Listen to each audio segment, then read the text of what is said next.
Hey guys, it's Kevin again, and finally, I will be reviewing another classic horror movie for you guys. Now, I wanted to review a classic horror movie for you, like Thursday, but I just did not get the chance to. I didn't, get the chance to for whatever reason. But finally, I will review a classic horror movie to you guys. And this movie actually took me 2 days to watch, even though it's really short. It took me a couple days to watch, just because of the movie that it was. And that movie is the 1970, the 1970, I think it was 19, okay, let me check, 1974, slasher horror classic, The Texas Chainsaw Massacre. Texas Chainsaw Massacre is a movie that I've wanted to see for a very long time for a few reasons. First of all, one of the reasons I really want to see this movie. I saw Texas Chainsaw 3D. I liked it. And everyone said if I watch this movie, I'm not going to like Texas Chainsaw 3D. So, honestly, let's not talk about Texas Chainsaw 3D. Can we just pretend that did not happen? Because seriously, that movie was so stupid. But I watched Texas Chainsaw Massacre, and after watching a Texas Chainsaw Massacre, what do I think of this movie? Texas Chainsaw Massacre is definitely one of the most graphic, disturbing movies I have ever seen in my life. One of the most, definitely one of the most graphic movies. Definitely one of the best slashers of all time, and definitely is a classic and should remain a classic, and is a movie that I feel a lot of people should watch. And yeah, so that's basically what I thought of the Texas Chainsaw Massacre. So, in case you guys don't know what Texas Chainsaw Massacre is about, I'm actually going to explain it. Now, for this movie, it's actually kind of hard to explain, just because of the way the movie is done. It's actually hard to explain, like, what this movie's actually about, because, it's just kind of hard to explain. First of all, the beginning of the movie, they make you think this is based on a true story, which it kind of is. It's loosely based on, I believe, an actual real serial killer. I believe they said that is true. However, they make you think what's going on in the movie is true. Basically, what this movie is about is, it's about this girl named Sally, and her brother and her are visiting their grandfather's house in the country, basically to find out what happened there, because there's been a lot of, buzz about a lot of, stalkerish things, a lot of serial killers. So they want to find out what's going on there, and they travel with their 5 friends. So, they take 3 friends along, and in the country, they are hunted and terrorized by a chainsaw killer, and basically things go horribly wrong from there. And, basically, that's what the Texas Chainsaw Massacre is about. That's basically what the movie's about, and there's not really much else to say, except that's really the plot of it. I mean, there's not much to say. But let's get to the acting of the Texas Chainsaw Massacre. Part of what makes the movie so good is the acting. Definitely, in a movie like this, the acting did not have to be good. Really, I'm going to be honest. The acting in this movie did not need to be good for it to be good. However, it is surprisingly very, very good. The acting is definitely really good, and let's just get to it. So, our main star here is Marilyn Burns as Sally Hardesty. And she did a great job. I thought she carried the movie perfectly. I thought she was a great lead. I really thought her character was great. She was definitely a very good heroine. Definitely, I really liked her character a lot.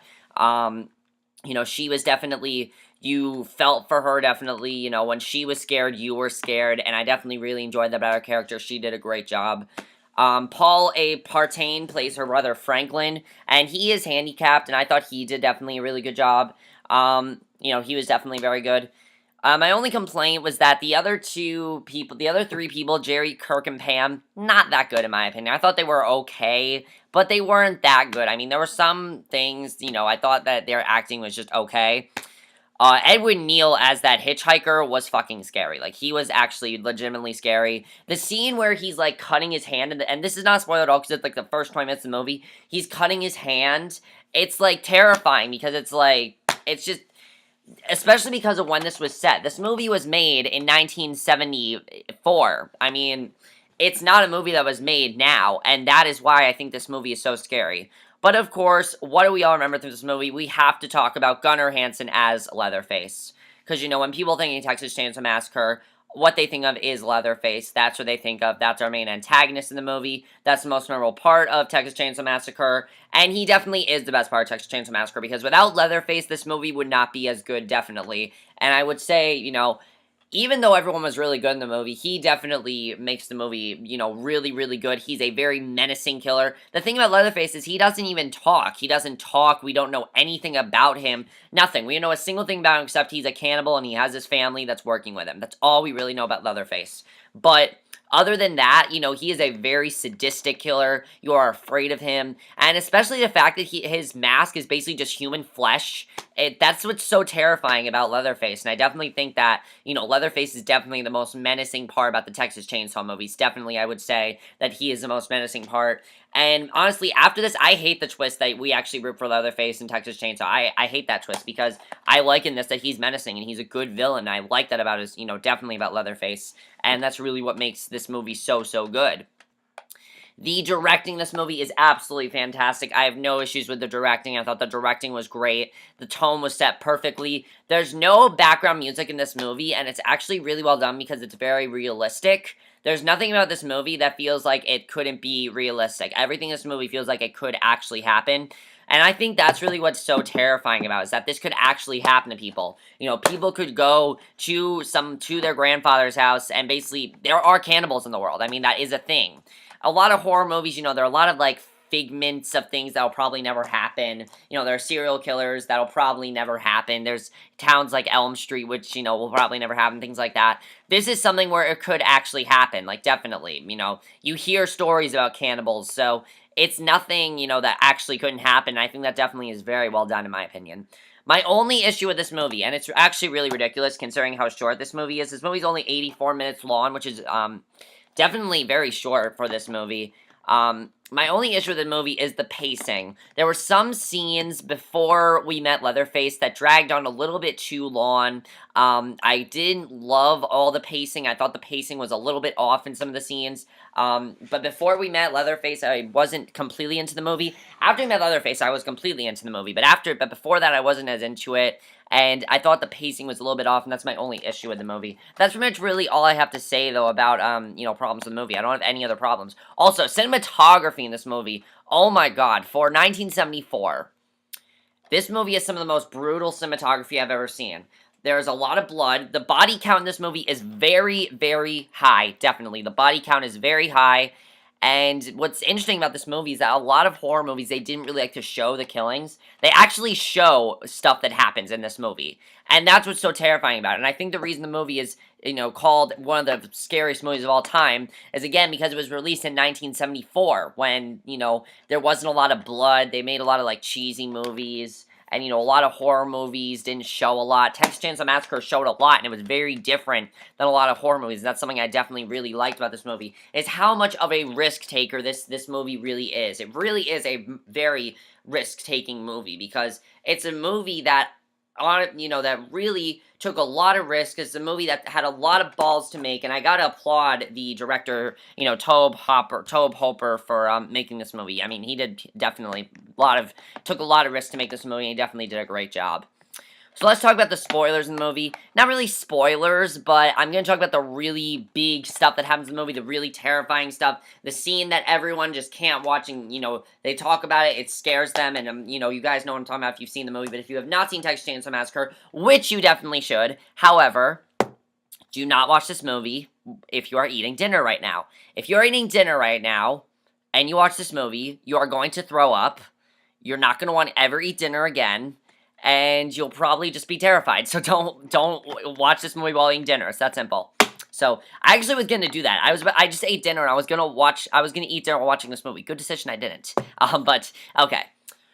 So of course we have talked about the beast of an ending, definitely, which I thought was a pretty awesome ending. Of course, the hardest scene to talk about in this movie is the dinner scene, and that of course is a scene where Sally is tormented and gagged by that man. Who it turns out, I definitely thought that was really crazy, that this happened. That whole scene was very crazy. The proprietor did that. And then when Leatherface dresses a woman, it's just so creepy. And I think the reason that scene is so creepy is because of how far it really goes. I mean, you just have this girl screaming, and these two are just eating dinner. They're torturing her, and they see nothing wrong with it. It's just terrifying.